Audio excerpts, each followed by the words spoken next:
Mesdames et messieurs, bienvenue dans la deuxième vidéo. Vous voyez à l'écran deux jeunes femmes avec une sorte de composition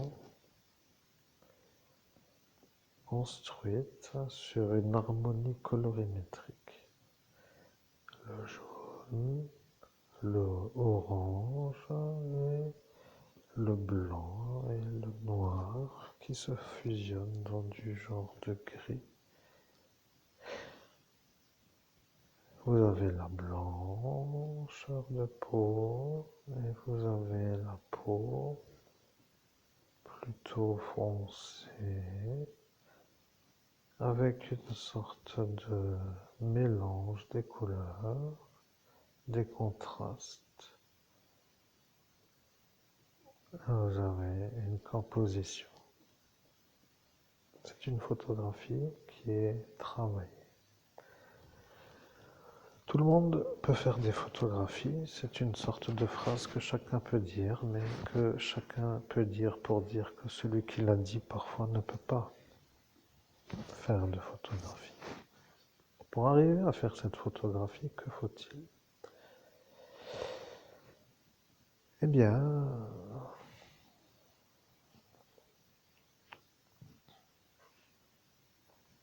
il faut déjà les deux modèles, les tenues et la composition.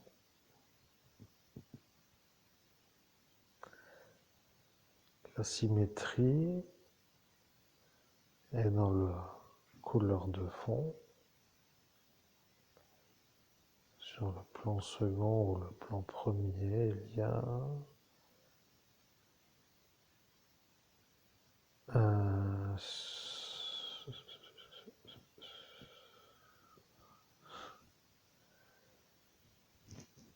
Ouais, il y a une sorte de glissade entre le jaune qui va dans le rouge et une sorte de rouge qui est dans le jaune,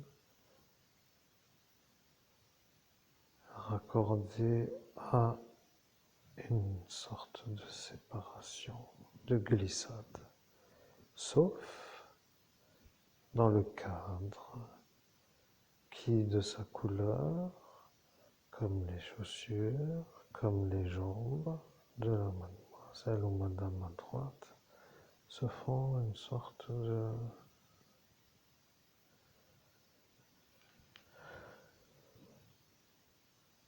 connexion sur un raccord colorimétrique.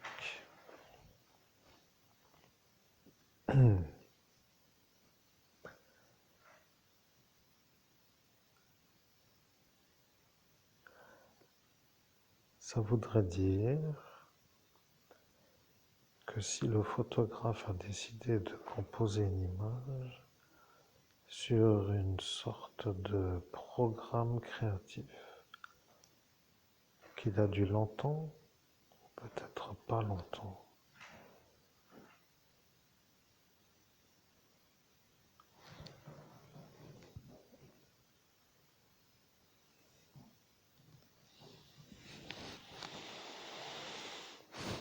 travailler pour arriver à créer cette image.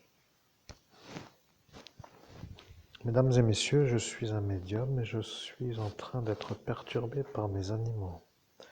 Ils sont à l'arrière à faire du bruit et je travaille et ils font toujours du calme, sauf à l'instant où je travaille, en cet instant. Ça perturbe et mon calme est un peu perturbé. Bien, je vais donc dire que il y a une sorte de forme géométrique qui apparaît dans mon esprit comme une évidence. Par exemple, regardez le carré jaune, le carré orange. Vous comprenez, il travaille. Ce photographe, il travaille les formes et les couleurs.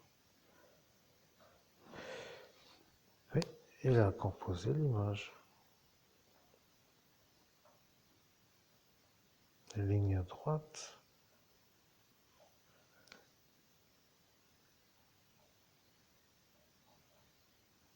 délimite les couleurs de fond et du premier plan, le sol.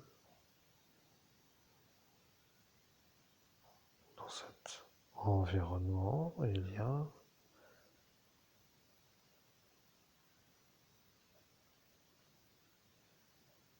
un mélange qui se crée dans un carré qui est la photographie. Tout le monde connaît plus ou moins puisque ces photographies étaient très en vogue dans les années 70 ou 80, puisque le Polaroid était à cette époque une sorte de rapidité à la photographie. La photographie noir et blanc, comme dans la vidéo précédente, était un travail plus long que l'apparition d'une image sur le Polaroid.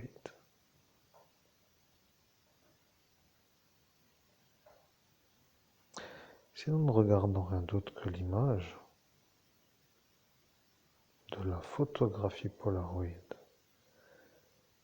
nous pouvons voir une image.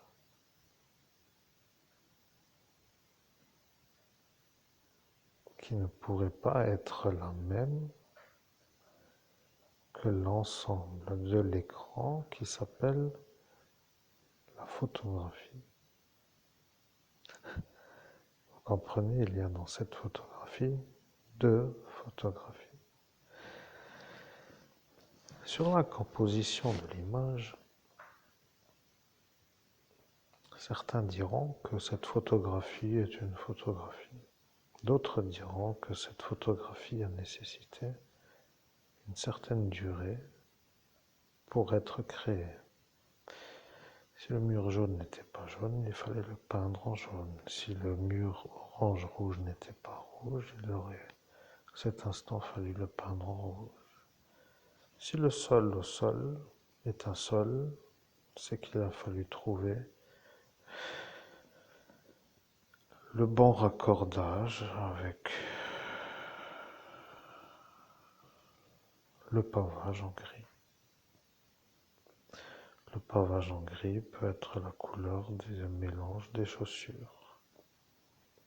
Celle de gauche ne peut pas créer du gris et celle de droite le peut.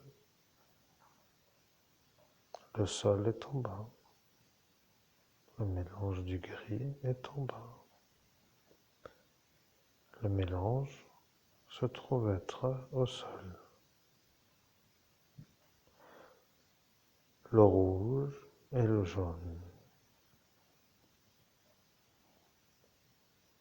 Pour faire sortir une couleur, pour ne pas être dans un genre de camouflage comme les caméléons, il faut se positionner sur le contraste. Vous voyez, les jambes de la femme à droite sont de la même couleur que le cadre Polaroid. Et la même couleur que les chaussures de la femme de gauche. La femme de gauche a les mêmes couleurs dans la même couleur dans les lunettes que les jambes de la femme de droite, que le cadre Polaroid et que ses chaussures. La femme de droite a les mêmes couleurs dans ses lunettes que la robe de la femme de gauche et du carré de droite.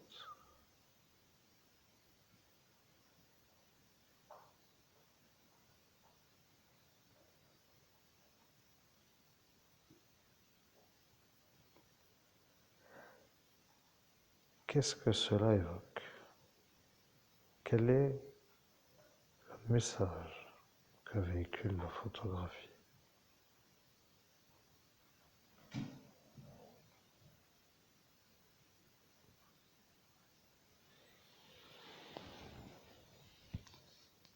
Ce détail est un détail qui fait que certains se mettent à réfléchir sur le message véhiculé de l'image. Avons-nous bonne image? Sur cette photographie, les deux femmes semblent heureuses, rayonnante de joie, avec une sorte de bien-être.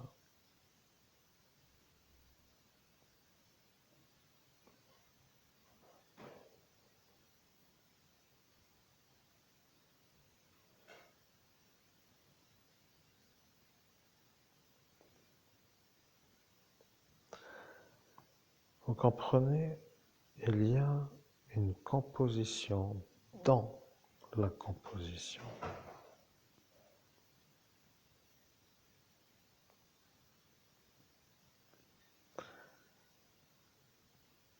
Et voilà, que vous l'avez entendu dire, on t'énervera à chaque fois. Vous voyez, moi le médium, quand je travaille sur une photographie, je ne parle pas en cet instant des deux modèles photographiques.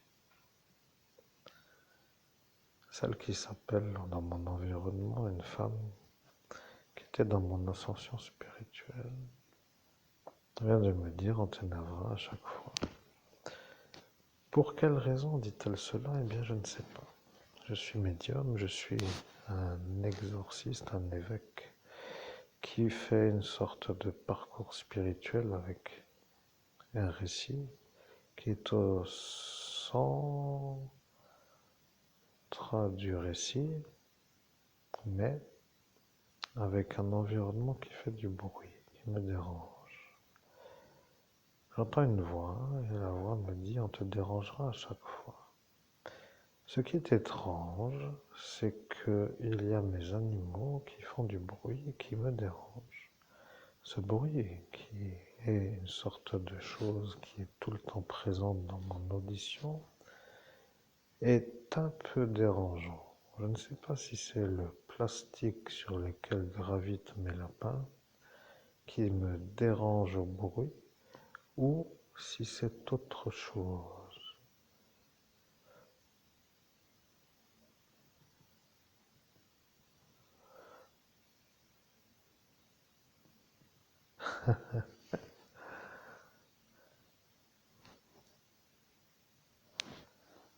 Voilà le message de la photographie.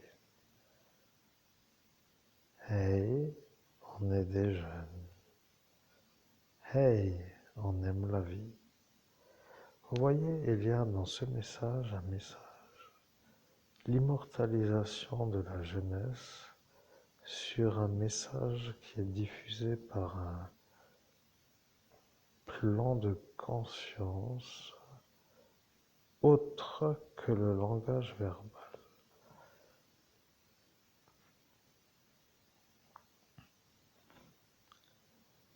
Je ne sais pas si le message est celui-là que vous percevez en cet instant, mais c'est moi qui le ressens comme cela.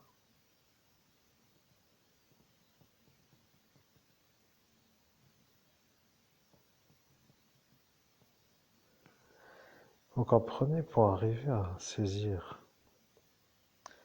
le message de la photographie, il faut quand même du temps pour arriver à capter le message. Regardez, 13h41 est la durée à laquelle je suis apparu sur cette image.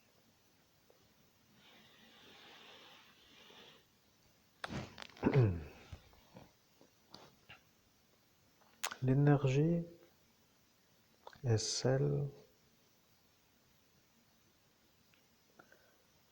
en accord avec leur période et c'est une période dans laquelle l'énergie doit être vécue.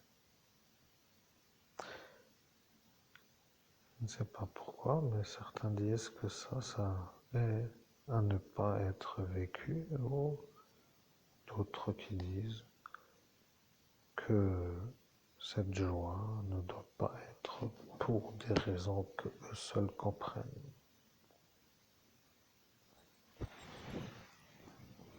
L'instant présent est à vivre comme si c'était unique. À cet instant, pour accéder à l'émanation, il faut une sorte de non-force contraire à l'éclosion de l'émotion. Vous comprenez, on ne peut pas être dans un rayonnement, une joie, s'il n'y a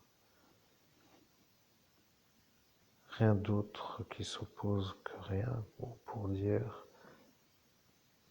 qu'il n'y ait pas de force contraire à l'éclosion de la joie.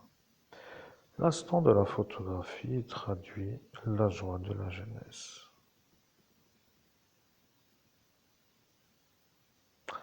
Ce que je ressens est simplement cela.